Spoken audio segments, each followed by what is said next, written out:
Hi, and welcome to the video about finding the mean.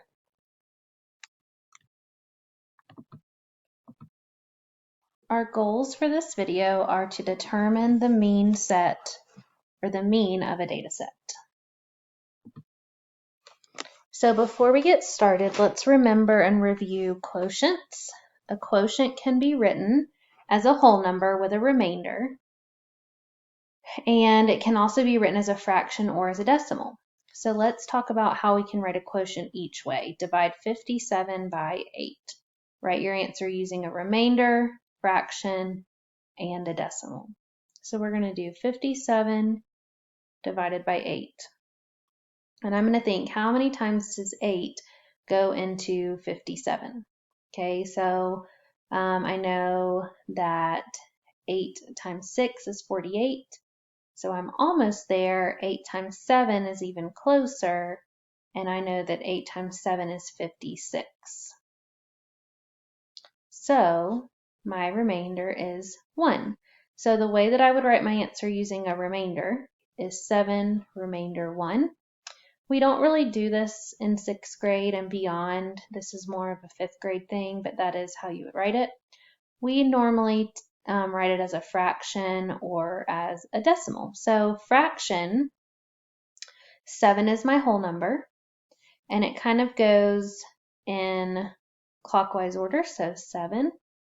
Then I get to my remainder, which is my numerator, and what I'm dividing by is my denominator. So just goes around the circle. So 7 and 1/8 would be my answer in fraction form.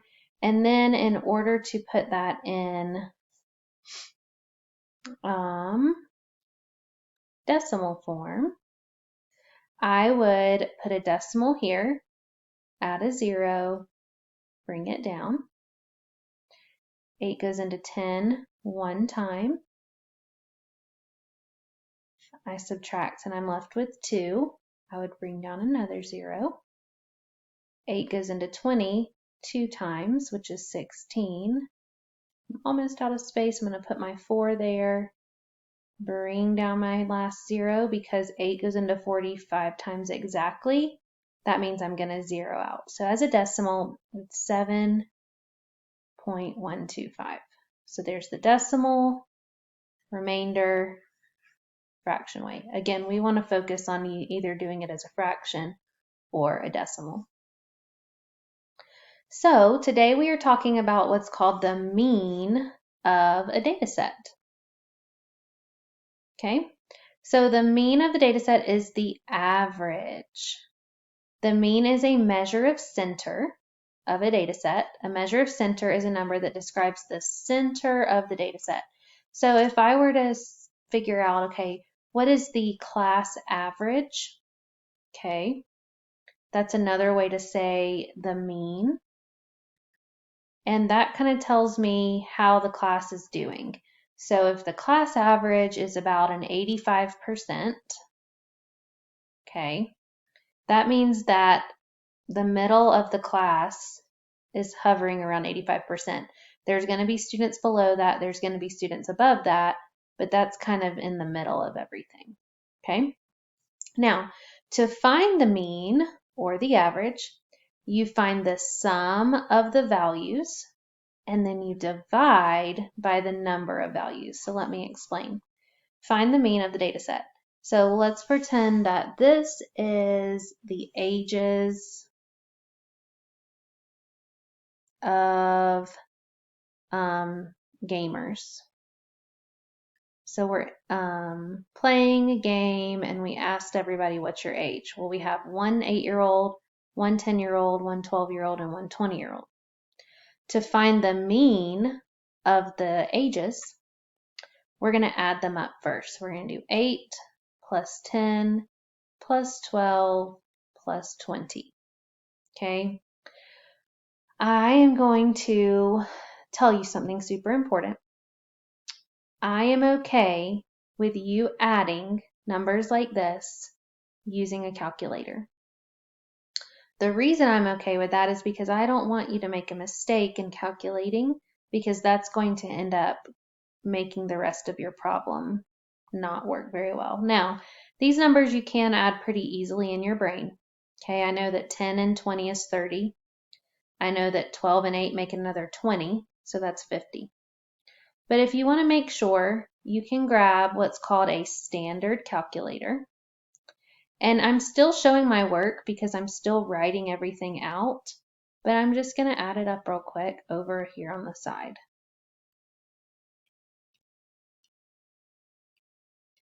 And again, we get 50. Okay, so that's step 1, find the sum. So add up your values. Step 2 is to divide by the number of values. Divide by how many things are represented. So remember, we said there are 4 people that we asked their ages. So we're taking 50 and we're dividing that by 4.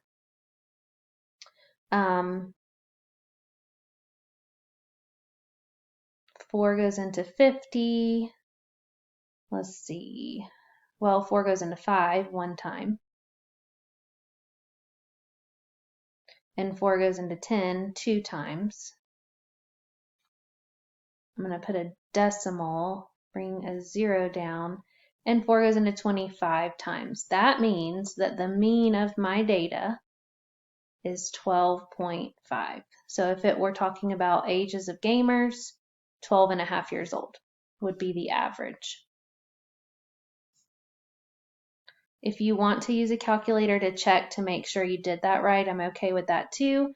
Just make sure that if you are having to show your work, you are showing that division off to the side. So there you go. Okay, so I challenge you to pause the video, try this, and then we will talk about it. So remember, step 1 is to get a total or a sum. So we're adding all of those numbers up. Now, because they're right there on the page, I'm going to just put them in my calculator. So I'm going to clear it. And I'm going to do 42 plus 44. Whoops, see, I already made a mistake. You got to be careful with calculators. Plus 56. Instead of checking them off, I'm just going to look on this sheet, so I'm not going back and forth. Plus 70, plus 61, plus 44, plus 60, plus 60 again, plus 58.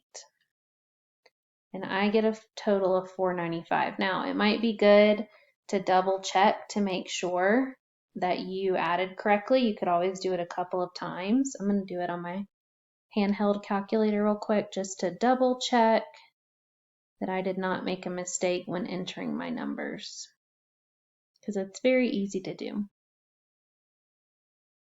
Okay, so yes, I got 495 a second time. Remember that step 2 is to take the total and you divide it by the number of data values.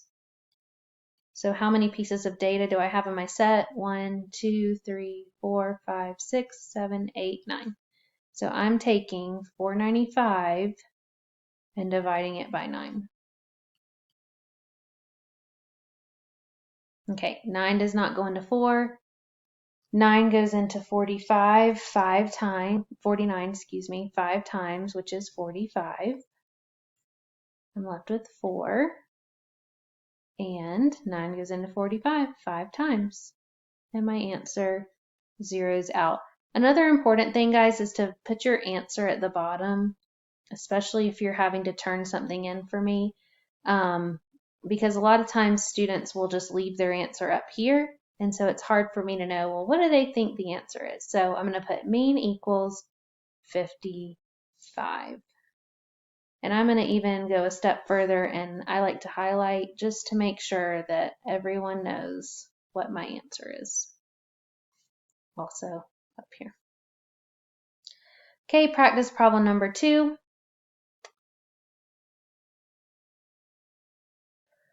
Rosalinda received the following scores on her first quizzes: 14, 11, 8, and 9. what is the mean quiz score? So let's just say maybe the quizzes are out of 15 questions, okay? So step 1 is to find a total.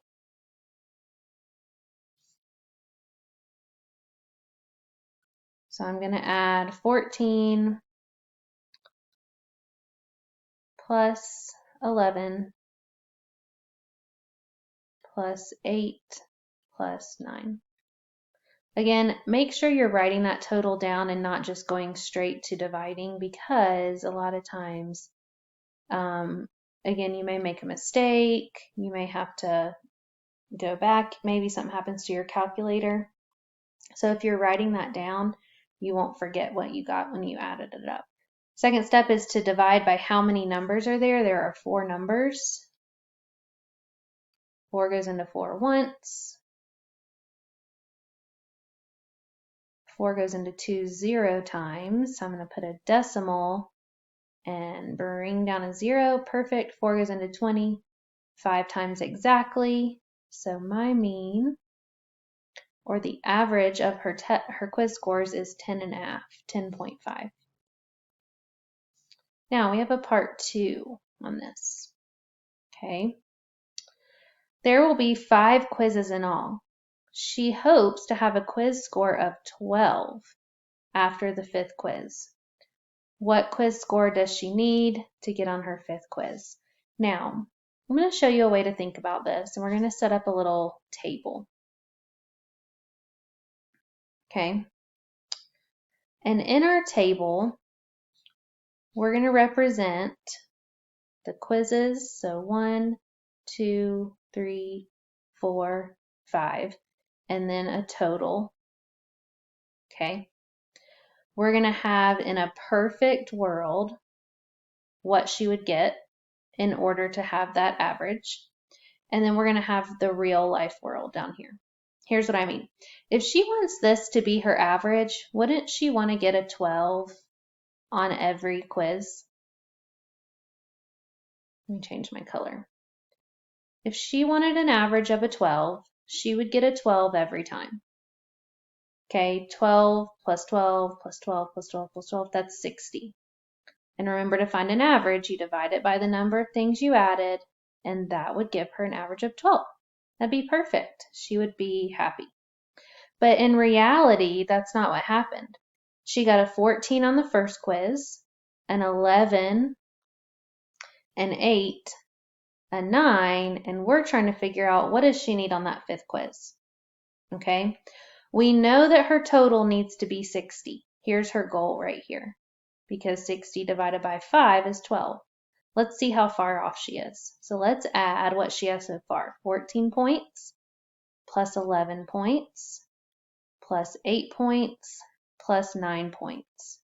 She currently has a total of 42. What does she need to get to 60? That's how many points she needs on that 5th quiz. So 60 minus 42, she needs, 18 points in order to get her average of 12. So the answer to the second part, what does she need to get on her 5th quiz? An 18. So these must be out of more than 15. Okay, before you leave, make sure you can find the mean of a data set. Thanks for watching.